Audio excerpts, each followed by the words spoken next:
Gratitude is not about pretending life is perfect, but about training your mind to recognize the abundance that exists alongside life's challenges. And that is the thought for today.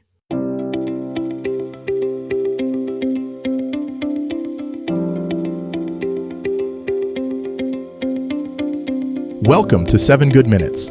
I'm Clyde Lee Dennis. Thanks for joining me for what I believe will be 7 of the most enriching minutes of your day. In today's episode of 7 Good Minutes, we talk about how gratitude literally rewires your brain and changes reality. Enjoy. Imagine if I told you there was a simple practice that could literally change the structure of your brain, improve your relationships, boost your immune system, and shift your entire experience of reality, all without costing you a penny or requiring any special equipment. You might think it sounds too good to be true, but neuroscience has proven that gratitude does exactly that, and the implications are more profound than most people realize. By the end of this episode, you'll understand not just why gratitude works, but how it actually reshapes your neural pathways, and you'll have practical tools to harness this incredible power to transform your daily experience, starting immediately. Let's begin with what's happening in your brain right now as you listen to these words. Your mind is constantly filtering through thousands of pieces of information every second, deciding what deserves your attention and what gets ignored. This filtering system, called the reticular activating system, is like a spotlight that illuminates certain aspects of your experience while leaving others in shadow. Here's the remarkable part. Gratitude practice literally trains this spotlight to focus on different things. When you regularly practice gratitude, you're not just thinking positive thoughts, you're actually strengthening neural pathways in your brain that notice and appreciate good things. It's like building a muscle. But instead of physical strength, you're building your capacity to perceive abundance, connection, and possibility. Brain scans show that people who practice gratitude have increased activity in the hypothalamus, the part of the brain that regulates stress, and the ventral tegmental area, which is part of the brain's reward circuitry. But here's where it gets really interesting. Gratitude doesn't just change how you feel about your current circumstances. It actually changes what you notice about your circumstances. Think about the last time you bought a new car. Suddenly you started seeing that same model everywhere, right? The cars were always there, but your brain wasn't filtering them as important until you owned one. Gratitude works similarly, but instead of noticing cars, you start noticing opportunities, kindnesses, and moments of beauty that were always present but previously invisible to you. This isn't just about feeling better, though that's certainly a benefit. Gratitude practice creates what researchers call an upward spiral. When you notice good things, you feel better. When you feel better, you're more likely to engage positively with others.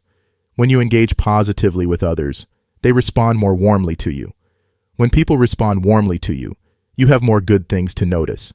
This cycle continues, gradually shifting your entire social and emotional environment. The practice also changes your relationship with challenges and setbacks. Instead of seeing difficulties as evidence that life is unfair or that you're unlucky, gratitude helps you develop what psychologists call post-traumatic growth, the ability to find meaning, strength, and even gifts within difficult experiences. This doesn't mean being grateful for trauma or pretending pain doesn't hurt. It means developing the capacity to hold both difficulty and appreciation simultaneously. Let me share a practical framework for building this capacity. Start with what I call gratitude layering. Begin with the obvious things, your health, your home, your relationships, but then go deeper. Be grateful for your ability to read these words, which means you have vision, literacy, and access to information. Be grateful for the chair supporting you, the roof over your head, the fact that your heart is beating without you having to think about it. This practice trains your brain to notice the infrastructure of goodness that supports your life. The second layer involves appreciating challenges as teachers. This is advanced gratitude work, but it's incredibly powerful. When you're stuck in traffic, instead of frustration, try gratitude for having a car, for living in a place with roads, for having somewhere to go. When you're dealing with a difficult person, try appreciating them as a teacher of patience or boundaries. This doesn't mean becoming passive or accepting poor treatment. It means finding the gift within the challenge. The third layer is what I call anticipatory gratitude, being thankful for good things before they happen. This might sound strange, but it's based on the understanding that gratitude is fundamentally about recognizing abundance rather than scarcity. When you practice anticipatory gratitude, you're training your brain to expect good things, which makes you more likely to notice and create them. Here's a simple daily practice that incorporates all these layers. Each morning, before you check your phone or start your day, spend 2 minutes identifying 3 things you're grateful for. Make one something from your past that still brings you joy, one something in your present moment, and one something you're looking forward to. This simple practice engages different parts of your brain and creates a foundation of appreciation for your entire day. The evening version involves reviewing your day and finding 3 moments of gratitude, no matter how small. Maybe someone held a door for you. Maybe you enjoyed a meal. Maybe you solved a problem at work. The key is consistency rather than intensity. It's better to do this practice for 2 minutes every day than for an hour once a week. Now, let's address the elephant in the room.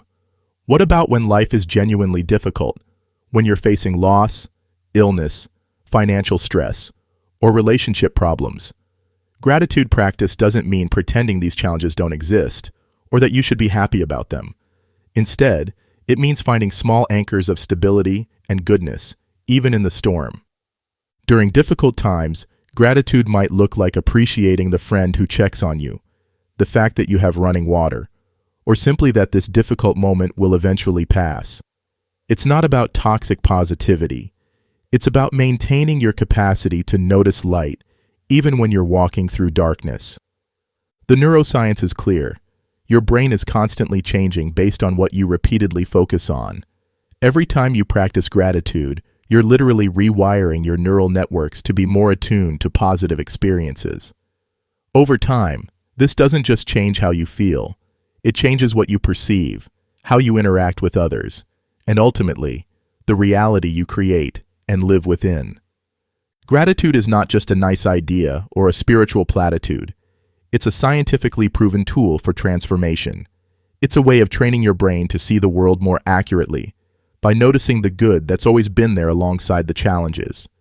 And when you change what you see, you change how you feel, how you act, and ultimately, the life you create. That does it for today's episode of 7 Good Minutes. Please take a moment to rate and review the show on the platform you're listening on. Until next time, let's be civil to one another out there. Thanks for listening.